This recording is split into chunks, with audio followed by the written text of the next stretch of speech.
sur une terre qui s'appelle la Sierra Nevada de Santa Marta et qui est une montagne qui part de la mer des Caraïbes avec un climat tropical et qui monte jusqu'à 6000 mètres d'altitude. Donc en fait, la Sierra Nevada de Santa Marta est une montagne unique au monde puisqu'elle rassemble tous les écosystèmes de la planète en un seul endroit. En bas, on cultive de la mangue, de la papaye, des fruits de la passion, et c'est délicieux.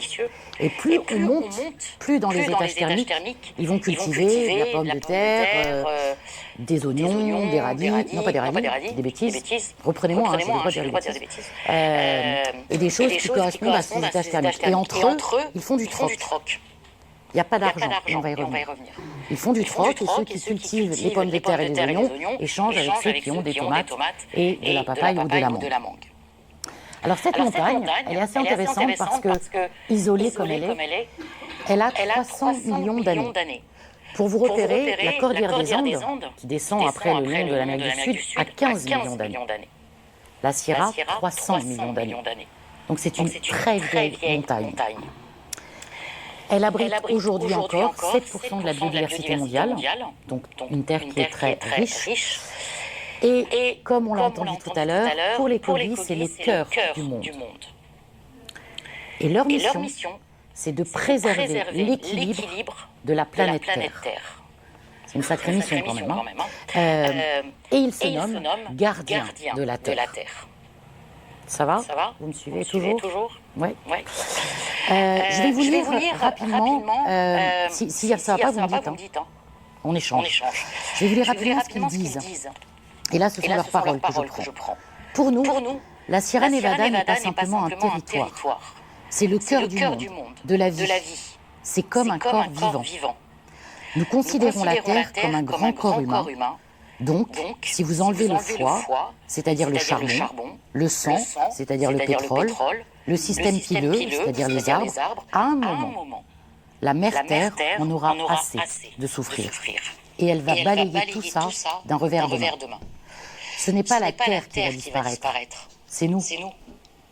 Si les éléments de la nature commencent à être malades, évidemment, on va être malade. Pour vivre en bonne santé, il y a un travail spirituel, de nettoyage, de purification à faire. La première chose pour être en bonne santé, c'est que le territoire où vous vivez soit en bonne santé. Que l'eau que vous buvez soit bonne. Que l'air que vous respirez soit sain. Que tous les éléments de votre environnement soient en bonne santé. On peut se poser une petite question. Notre territoire est en bonne santé. Ensemble, ils disent bien ensemble, nous devons réfléchir à travailler pour changer les choses. Les dangers que nos sociétés modernes provoquent au regard de la nature ont atteint de tels niveaux qu'il est urgent que l'on se parle car nous sommes unis par une aventure commune. Donc les Kogis se placent au même niveau que nous et ils nous invitent à dialoguer. Et on va parler de leur connaissance. Et quand je lis ce que disent les Kogis, je vais faire un tout petit parallèle avec, vous avez tous entendu parler de Artemis II, qui est redescendu et qui a atterri il y a 10 jours, et de ces astronautes qui ont fait le tour de la Lune et ont vu la Terre depuis l'endroit, a priori, le plus loin jamais atteint par un humain. Et je vais vous lire ce qu'a dit Victor Glover, pilote d'Artemis II, astronaute, lorsqu'il a parlé de sa vision de la Terre depuis la Lune.